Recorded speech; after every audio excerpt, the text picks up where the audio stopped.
नाशिकच्या गोदावरी प्रदूषणाबाबत पालिकेनं कठोर पावलं उचलायला आता सुरुवात केली आहे। नदी प्रदूषित करणाऱ्यांविरोधात मंगळवारपासून दंडात्मक कारवाई करण्यात येतेय।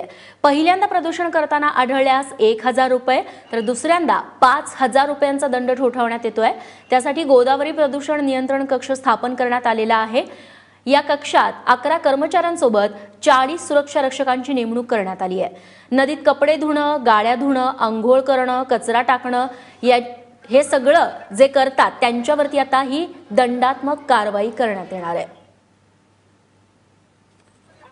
जो कोणी आता याच्या पुढे गोदावरीचं नदीपात्र प्रदूषित करेल कोणत्याही माध्यमातून, मग ते कपडे धुणं असो, वाहन धुणं असो किंवा अन्य कोणत्याही माध्यमातून नदीपात्र प्रदूषित करेल, याच्या विरुद्ध आपण दंडाची कारवाई तशीच चालू ठेवणार आहोत। आणि याच्या पुढे आपण आता फिरती पथकं सुद्धा आपण नेमणार आहोत आणि ही फिरती पथकं वेगवेगळ्या ठिकाणी जातील आणि त्या ठिकाणी जर कोणी अशा प्रकारचं कृत्य करताना दिसल्यास त्यांच्यावरती आपण कारवाई करू।